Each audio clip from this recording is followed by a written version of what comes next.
Hey guys, Footy Manager TV here. Welcome to my second episode of my Chelsea career. And today I have a press conference, my first ever introduction as manager as Chelsea at Stamford Bridge, of course, with 11 journalists. So let's see. The first question asked by Alex Thomas from football365.com. He says, do you feel that your ambitions for the club are matched by the chairman? So we have all these different options. I'm not going to go through all of them. I'm just going to see which is the best option for me. I think this one here, it says, I do, yes. Our discussions are often creative and there are a lot of good ideas floated which promise good things for the future. That sounds decent. So I'll say that assertively and I'll see the response from that. You don't really get a response from it. It's after the whole thing. It says, do you feel the expectations asked of you this season are fair? Yes, I normally go with the second one anyway here. It says, if the club is to really progress towards the higher reaches of the game, everybody has to be ambitious and high. That's what we're doing at the moment. So that's a different. Normally I do that. I always do it quick. But here, of course, like doing videos and stuff, I'll try and show you through a bit. And it's good to see that different have other personalities or whatever. And here, the main question to us is from Craig Campbell. He says, the expectations of a team of Chelsea stature are enormous. That enormous, I should say. That's no doubt. Do you feel that you'll be able to continue their tradition of success? Yep, I'll go with the first one there. Facilities, I always say I'm delighted with that. Hands-on, with this one I normally say, when people are trusted as footballers, that's what I normally say. The questions seem to be the same. This is why I'm not going to be doing these press conferences every week. And with the backroom stuff here, I always go with the same here. I always go with the bottom one, where it says the backroom stuff here are part of a fantastic setup, and it would be foolish to disrupt that. So I'll keep going with that. And on the off chance that any agents read your comments today, is there any particular area of the squad which you're looking to strengthen in the near future? I'm not prepared to talk about transfer policy. Fulham striker Moussa Dembele. No thanks, he's only 16 years old. I won't be discussing anyway. So that's a quick rundown. But first off, I'm going to go, as I said, this episode's mostly going to be around tactics. So this is the formation I wanted to go with, a 4-2-3-1. And obviously, I really want to do this now so people don't say you download tactics. You can't download tactics now because this is on the beta. And no one has even made tactics to download yet. So I'm very happy I can make my own without people saying you copy someone or you download tactics. So you can see from this episode, I made this tactic from the start. And I definitely want to go with this philosophy. We've got the one striker as a poacher. And you've got two inside forwards, of course. And I'm trying this new role as a... Well, I still call it AMC, like attacking midfielder. Which, enganche, I believe that's how you say it. I'm not sure, but it says the enganche is the side's prime creator. A hook that hooks... Or a hook that joins the midfield and attack.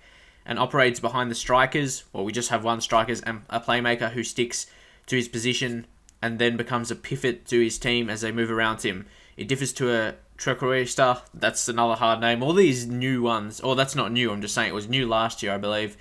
Yeah, it's different to that. So I just want to test what kind of role that is so I can see how it works in-game. And of course, other inside forward on the other side. These other ones, you know, like deep line playmaker, support role. And an anchor man, John Obi Mikel, on a defense role, will play that just to a T and should do well. And with the fullbacks, I'm going to be playing them on this automatic role. So when I change from my attacking mentality, right now they're going to attack. But when I'm winning, I'll go to defense. Then we'll play a bit more defensive. And yeah, we'll just go from there. Next up are team instructions. There's no more sliders. And I actually prefer this because sliders, I'm always in two minds about the sliders. Whether to put them, I might put them too forward or whatever. So this is definitely, I prefer this. So we're going to go to retain possession, going with our board promises to keep possession, a high possession and attacking game. So we're going to retain possession, work the ball into the box. I might as well explain them because a lot of people might want to know. Retain possession. It says retain possession instructs players to prioritize keeping hold of the ball. So that's what one of our expectations is anyway. So of course I wanted to introduce that and work ball into the box. Instructs players to work hard for their opening, remaining patient and not forcing the issue, but rather retaining the ball until the breakthrough occurs. Again, that really ties together well with retain possession. And play out defends, that just goes with more possession. It's in short, it's playing, it's basically short passing instead of doing long balls to strikers. So that obviously clears out, pump the ball out of the box and clear balls to flanks. And run at defence with the players we have to run at defence with the pacey strikers, Eto, and all of our good attacking players. You got Willian Hazard with heaps of pace, so that really goes with that. Play wide, again, I want to play wider. It says play wider instructs players to stretch the pitch and play wider. That really ties together well also because we have those wide players with pace and we should really exploit that, to be honest. Well, I'd rather play wide than narrow. So that's my opinion. I wasn't sure on the other ones here what to do, but I might change that. Push higher up, maybe. What does this do? Push higher up instructs the players to play higher up the pitch, starting with the line the defense holds, which should be chosen to the half. Yeah, I'm not really sure. I'm just going to see how it goes right now. And I did allow wide players. I really wanted to do this because Chelsea do this in real life. This is probably one of the biggest instructions, like most explained. So it says, allow wide players to swap. Will allow players operating in wide areas to swap sides during the course of the match. For example, the left attacking midfielder will occasionally move to the right-hand side of the field and operate there for a spell, with the right-sided player moving to the left. So that's really good. We can change things up and really prevents them from being marked by opposition defenders. And tight marking, I want to do that definitely. But I wasn't sure really about anything else. Hassle opponents, what does that do? Instructs players to give the opposition little time and space on the ball, attempting to force a mistake here. I think I'll give that a go. And I think that will tie well with use man marking. And also higher tempo. You play a high tempo, that suits well with the attacking game. So that's pretty more expressive. What does that mean? Be more expressive will allow creative players to freedom, blah, blah, blah. With creativity and flair, that's what my players have. I'm not sure whether to have it because our tactical setup, it'll change it a bit. So I think I'll leave it for now. And I'll just see how it works. This is what the start of the game is about, testing it and all these different things. So it's looking good. And hopefully, that tactic can be good for us. It's a bit different. See, we have the striker and the attacking midfielder is more to the left, and we've got the centre mid on the right side. And I tested this in FM 2013 with Chelsea also, just like last week or something, just to test it, and I started very good. Then had a similar team, like with the transfer update. So yeah, I think we can do well. Centre backs, I'm not sure. What do you think the best centre back is? Role, central defender, ball playing defender, or limited?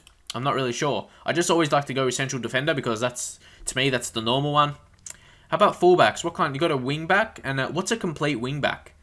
What's this? The complete wing back loves to attack, and whilst he is capable of occupying his defensive duties, his natural inclination is to affect the game on the opposition defensive third. Yeah, I'm not sure. I'm not sure whether about that. What does just a wing back do?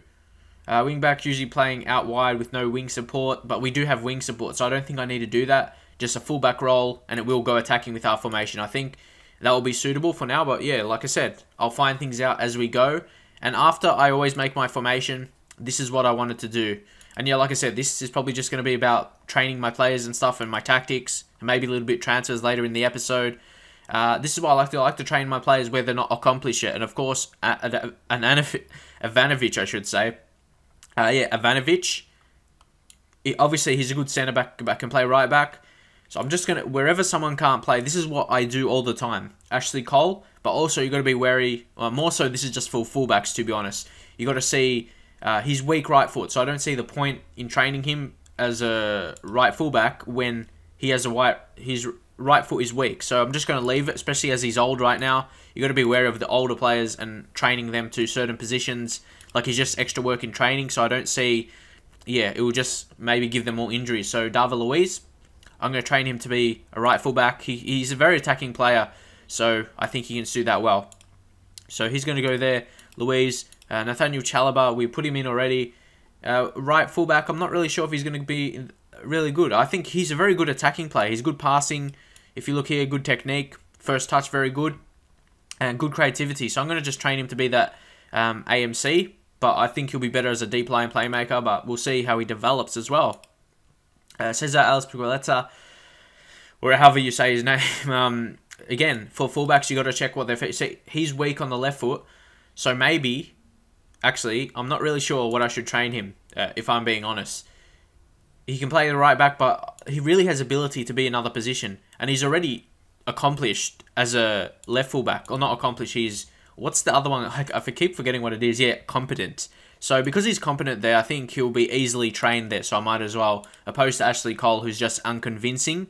So yeah, that's that. Ryan Bertrand, again, I'm not really sure. Let's see what his...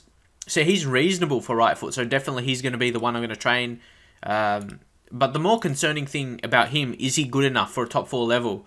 He's very pacey. Acceleration is the main speed he has, 18, so that makes him pretty good. Tackling is decent, but marking only 10, so that's something I have to work on. And yeah, maybe I have to find a better replacement than try and sell him. I'm not sure, but he could be a good rotation option. He's not expected to be a first teamer as well, so that's a big reason for him. And Ramirez, yeah, I'm not really sure about it. I think right fullback could be his best position. I don't see him as attacking midfielder because we have heaps of those. Yeah, that's the main the reason I think. We have heaps of midfielders already, so I'm just going to teach him to play that right fullback and hopefully can do well in that position if we need him to be. Of course, Michael Essien as well. He was transfer listed at the start, but I see keeping him. Yeah, definitely, he's good, and we'll train him as a centre back because going into his latter stages of his career, I believe he can drop back there, and he's still very good defensively. John Obi Mikel, again, another one I'll train as the AMC because he's got really good passing. 17 passing is really good, and creativity 14. So he could be a force going forward, and maybe from headers as well. So got to see from that. Joao Mata, I might as well train him as... Oh, he's got really good finishing. Is he striker? Yeah, striker is just competent. So I'm going to train him as a striker, actually. And that won't really... It'll allow me not even to the need for signing another striker because I'm trying to sell Torres. Just train one of these attacking players to play as a striker. Frankie Lampard, again, train to defensive midfield. Might need him to drop back there because we don't have too much, to be honest. We've got Ramirez, Essien, Mikel, and a couple... Like, Essien's aging, so yeah, we do need a younger replacement in that area as well. So that's something I'll be looking to. Willian, again, another guy I would train as a striker because there's no other position for him to really train to. He's all accomplished in other areas, I guess. Well, I can train him, but I don't see he's already accomplished as wingers on both sides. So I might as well just do striker because he's got heaps of pace and great dribbling. He can prove a force in attack. Eden Hazard, again, another one I'll train to a striker. One of these will become a good striker, no doubt. But I am going to sign a younger striker. Well, hopefully. We just got to see what happens. Oscar, yeah, of course, for me, he can't be a striker, but left winger, of course, or left attacking midfielder, whatever you prefer to call it, I guess. But Oscar, he's going to be so good. He's only, 21? Kevin De Bruyne, I don't see, he's yet to be accomplished on the right side, so we'll put him there, right attacking midfield. For Kevin De Bruyne, Marco Van Ginkel, he's everywhere apart from a striker, and he's not really a striker, so I'll just leave him for now, and he's new to the team. Just want him to improve in other areas. Demba Ba, who's very well rated in the game. Great strength, pace, and finishing ability. And yeah, that's the difference between him and Torres. Look, his anticipation is 16, and Torres is 9, so that's a big difference to me. And anticipation, I've always found it. Strikers with good anticipation always score heaps for me, so that's the reason, basically, why I'm doing it. Andre Schürrle, right winger, going to train him too. Samuel Eto'o, yeah, I suppose I might as well train him to a left winger as well. So we definitely have these attacking midfield areas and strikers covered. But also we're trying to sell Torres. We might get around 10 million for him. Because yeah, Torres is aging now. His pace is his best attribute, to be honest. And that's only going to start decreasing in the not too distant future. So he's going to be gone, unfortunately. Because as I said previous episode, Torres is one of my favourite players. But it's his time for me, unfortunately. So because our team is so strong, I'll be signing players for the future right now. Someone made an offer, Atletico Madrid, they made an offer for Michael Essien. But unfortunately, like I said, I want to keep him. I don't want to sell him. He was started transfer listed. And 700k, initial fee, not good enough, no thank you. Sergi Samper, like I said, we need to make a future offer for a defensive midfielder. He came, well, I was searching in the transfer search for a young defensive midfielder that I could approach to sign. Like I was searching for 16-year-olds and I noticed, I didn't notice I could sign him on a free transfer. Well, not free, just approach to sign so I can get the deal straight away done. No doubt he'll have to improve his strength as a defensive midfielder. But he'll be a very good register.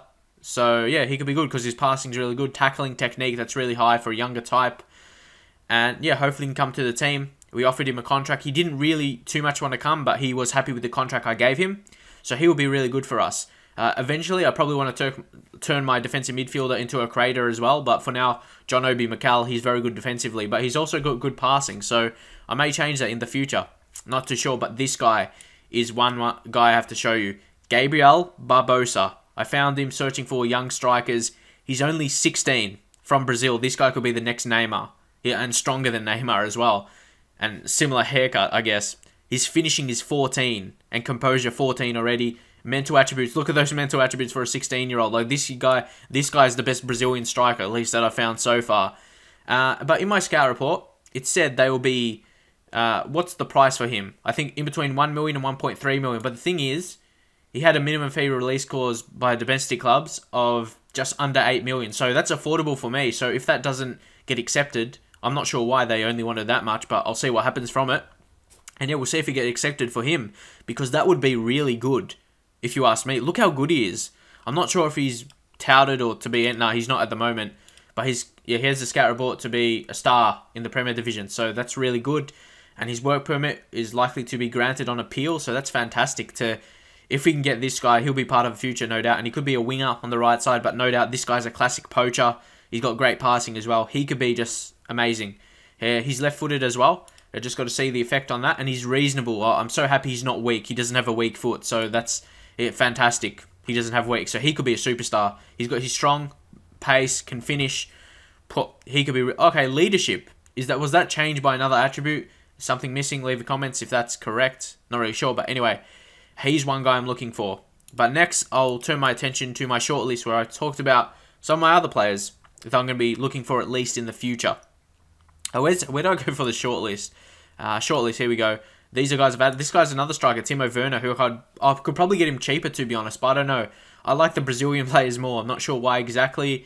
Yeah, but they're both really similar. The other guy's probably slightly stronger. But yeah, I like to go for Brazilian players, and he's a year younger as well. But this another one I'm looking for, Gabriel, defensive midfield, exactly what I wanted. He'll be the ideal signing if I'm looking for that, and has the good potential to be a leading Premier Division defensive midfielder in the future. See, with the other guy, I said he has potential to be a star, so it's they added that as well. Oh, wasn't Doria really good? He was good previously in previous games, but of course he's very pricey. He could do well though, because we've got David Luiz. But I got some other players, but really that was the main. Yeah, Gabriel, he would be the guy who's a bit more pricey, and he's got minimum fee release clause of 15.5k, so we could pick him up. If we sell Torres, we can pick up this guy, and the other one, hopefully we can fit him in. And they'll be two not realistic, they'll be really two key signings, really. So that's pretty much it. I'm just going to continue so you can see the results of it pretty much, see what we can get. And I'm going to simulate the friendly, or not simulate, just let my assistant handle the friendlies as I always do. I discussed some transfers there, of course.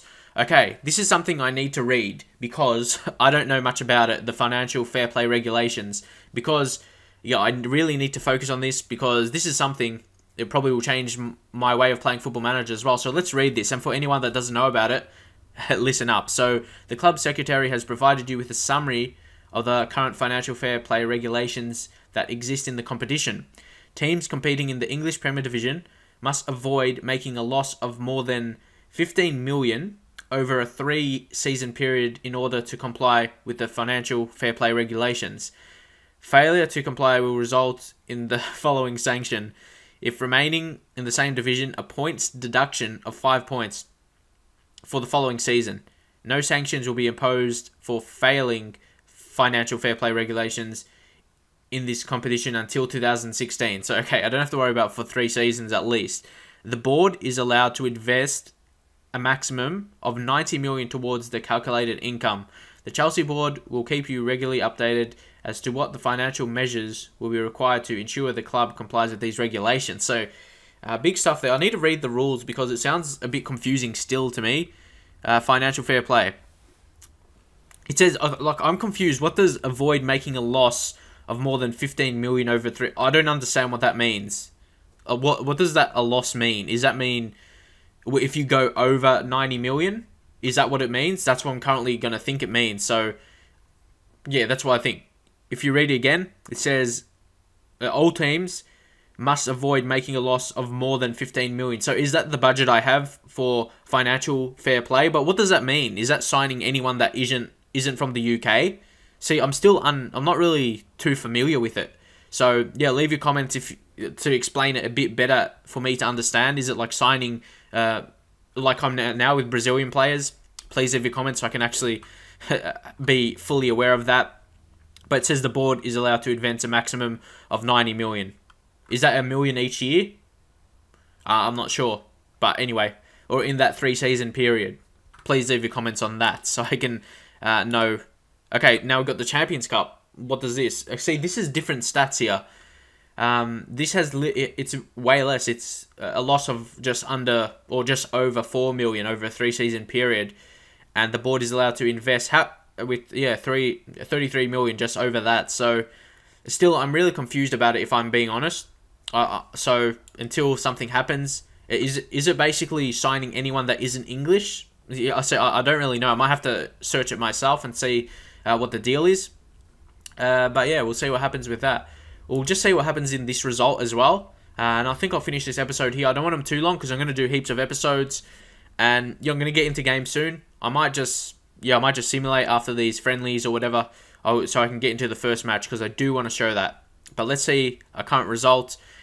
Under 21s. We came 1-1 draw. It's really hard to tell because we're using the same tactic. So it's hard to tell if the tactic is good or not. And also I'm going to be playing in 2D. So I thought I might as well show you some goals. Just for a bit of fun, I guess. Someone got injured for them. But David Luiz scored. So let's see. I always like to say, even though it's against under 21s, it's still...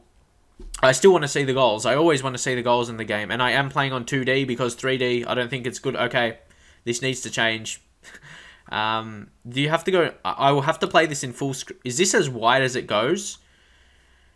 Where are we? 2D Classic? That's all that's on. Yeah, I'm going to just have to play in 2D Classic because... yeah, I like 2D though because it's what I've always done. Who knows? It's on the replay. We'll see how it looks in the actual game as well. Yeah, because I've got other things running on my computer, so 3D probably won't even run well for me. At the moment, at least. Yeah, that Bogo guy scored as well, the young prospect. So he's looking good. Yeah, he's looking good for my team. So, I think I'm just going to try and... I'm not really sure exactly what I'm going to do, but most likely I'm just going to try and tie up these deals of Gabriel Barbosa and Sergi Zampa. I don't need to make big money signings, and maybe that other defensive midfielder, the Brazilian I mentioned before. Because we don't need to make big money signings, if I'm honest. We've got the solid team there. So that's pretty much it. So if you enjoyed this episode, please leave a like. Also, if you have any friends or someone that likes Football Manager, I don't know, share it to them and they might like this. Who knows? So yeah, that's it for now. Hopefully you enjoy this video, and I'll see you guys next time.